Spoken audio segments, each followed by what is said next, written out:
नमस्कार, public news में आपका स्वागत है। किसानों द्वारा जलाए जा रहे फसलों के अवशेष को लेकर अब बिजनौर प्रशासन ने अपनी कमर कस ली है। हरियाणा सरकार द्वारा फसलों के अवशेष प्रबंधन को लेकर चलाई गई मुहिम पर अब बिजनौर प्रशासन भी चल पड़ा है। जनपद के किसानों को सख्त चेतावनी दी गई है कि किसी भी किसान ने फसलों के अवशेष को जलाया तो उस पर कार्यवाही की जाएगी। लगातार बिजनौर प्रशासन इस मुहिम पर काम कर रहा है। उधर कृषि विज्ञानियों ने भी लोगों से अपील करनी शुरू कर दी है। दरअसल किसानों द्वारा जलाए जा रहे फसलों के अवशेष से हो रहे प्रदूषण को देखते हुए हरियाणा सरकार ने सख्त कदम उठाए थे, तो वहीं अब उत्तर प्रदेश की सरकार भी सख्ती बरत रही है। एक तरफ बिजनौर डीएम रमाकांत पांडे ने सभी किसानों को चेताया कि कोई भी किसान फसलों के अवशेष न जलाए, अन्यथा उस पर कार्यवाही की जाएगी। बिजनौर के कृषि विज्ञान केंद्र नगीना में तैनात कृषि वैज्ञानिक नरेंद्र सिंह ने लोगों से अपील की है कि फसलों के अवशेष को न जलाएं। वैज्ञानिक नरेंद्र सिंह ने फसलों के अवशेष जलाने से मिट्टी के होने वाले नुकसान से भी अवगत कराया है। नरेंद्र सिंह ने बताया कि फसलों के अवशेष जलाने के कारण मिट्टी में 3 तरह के गुण बिल्कुल खत्म हो जाते हैं। रासायनिक गुण, जैविक गुण एवं भौतिक गुण फसलों के अवशेष जलने से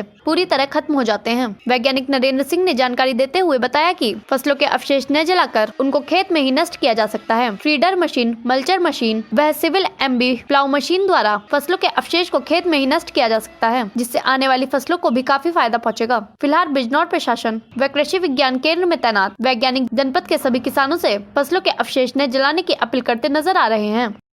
ये कंबाइन हार्वेस्टर से जो कटाई हुई है, उसके बाद में जो धान की पराली है ये खेत में पड़ी हुई है, और इसको प्रबंध करने के लिए हमारे पास जो मल्चर मशीन है, हम उससे इसको अच्छे से पूरे खेत में मिक्स कर देते हैं। या हमारे पास श्रेडर मशीन भी है, हम श्रेडर का इस्तेमाल कर भी इसको प्रबंध कर सकते हैं। इसके बाद में यदि आवश्यकता पड़ती है तो एमबी प्लाव से जुताई करके भी हम इसका प्रबंधन कर सकते हैं। और इसका बड़ा लाभ ये होता है कि मिट्टी के अंदर जो जीवाश्म पदार्थ है, जीवाश्म कार्बन है, वो उसकी मात्रा बढ़ती है, और मिट्टी के जो जैविक गुण हैं उनमें बहुत ही आशातीत वृद्धि होती है। लोग एमबी प्लाव बोलते हैं, और ये कितना भी बड़ा आपके खेत में अवशेष हो उसको पलट करके खेत में ही दबा देता है। ये अपने आप में चाहे धान की पराली हो या गन्ने की पत्ती हो या कोई और अवशेष हो, उसको प्रबंध करने के लिए बहुत ही अच्छा काम करता है।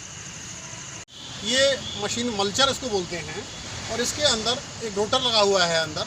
ये गन्ने की पत्ती को भी मैनेज कर देता है और धान की पराली को भी मैनेज करता है। ये दोनों के लिए बहुत ही उपयुक्त मशीन है। और ये जो धान की पराली है उसको प्रबंधन करने के लिए बहुत ही अच्छी मशीन है।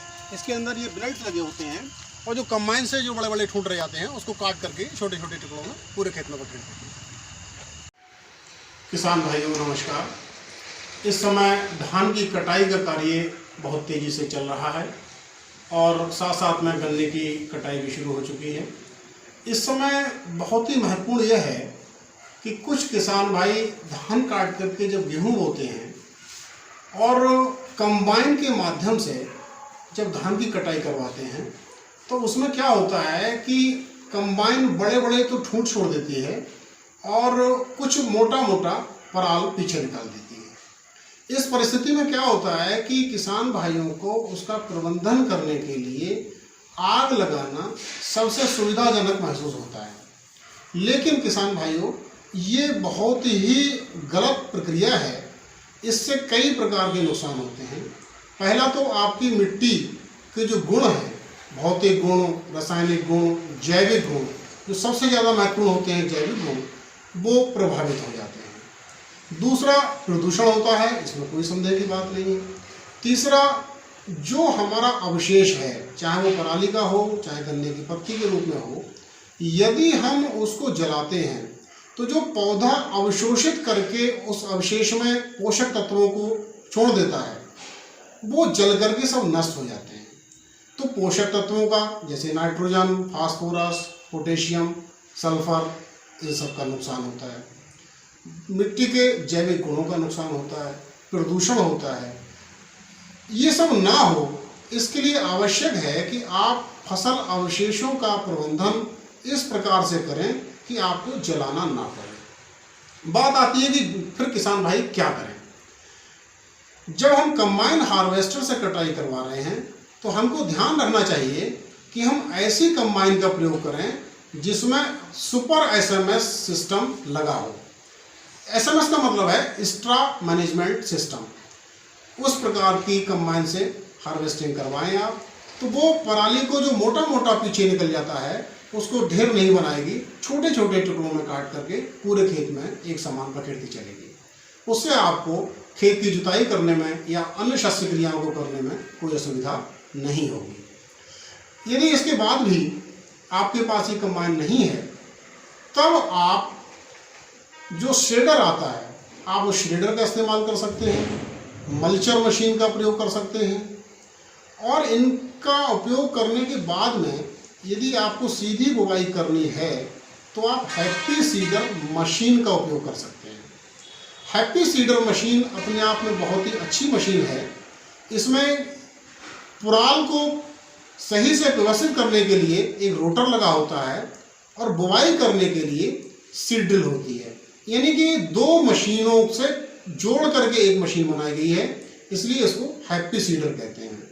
और ये कंबाइन से कटे हुए जो ऊंचे ऊंचे ठूंठ रह जाते हैं उनमें भी सीधे बुवाई गेहूं की बहुत ही अच्छी तरह से कर देती है। तो इसका हमारे किसान भाई उपयोग कर सकते हैं, मल्चर मशीन का उपयोग कर सकते हैं, श्रेडर का उपयोग कर सकते हैं, और आप सुपर SMS लगी हुई कंबाइन का प्रयोग कर सकते हैं। जहाँ तक गन्ने के विषय में बात है, गन्ने की पत्तियों के विषय की जब बात आती है, तब हमारे किसान भाइयों को एक चीज़ का और ध्यान रखना चाहिए कि जो रैटून मैनेजर है, किसान भाई उस रैटून मैनेजर का प्रयोग करके भी गन्ने की पत्तियों को अच्छी प्रकार से अपने खेत में मिला सकते हैं। इसके साथ साथ में जो जैविक विधियां हैं, जैसे डिकम्पोजर है, डिकम्पोजर का प्रयोग करके किसान भाई जल्दी अपने पत्तियों को सड़ा सकते हैं। या डिकम्पोजर आपके पास नहीं है, डिकम्पोजर वैसे तो बहुत आसान है, इसको जो राष्ट्रीय जैविक कृषि केंद्र है गाजियाबाद में उसने बनाया है। पूसा इंस्टीट्यूट जो दिल्ली में है उसने इसके कैप्सूल बना दिए हैं ताकि किसी को आने जाने में कोई परेशानी ना हो, ये आप आसानी से मंगा भी सकते हैं, इसका प्रयोग कर सकते हैं। इसके साथ साथ में एक और भी कर सकते हैं किसान भाई कि जो हमारी अच्छी सड़ी हुई गोबर की खाद है उसमें ट्राइकोडर्मा मिला करके, ट्राइकोडर्मा का प्रयोग कर गोबर की अच्छी सड़ी हुई खाद में करते हैं तो जो पत्तियां हैं वो जल्दी सड़ जाती हैं, जल्दी उनका खाद बन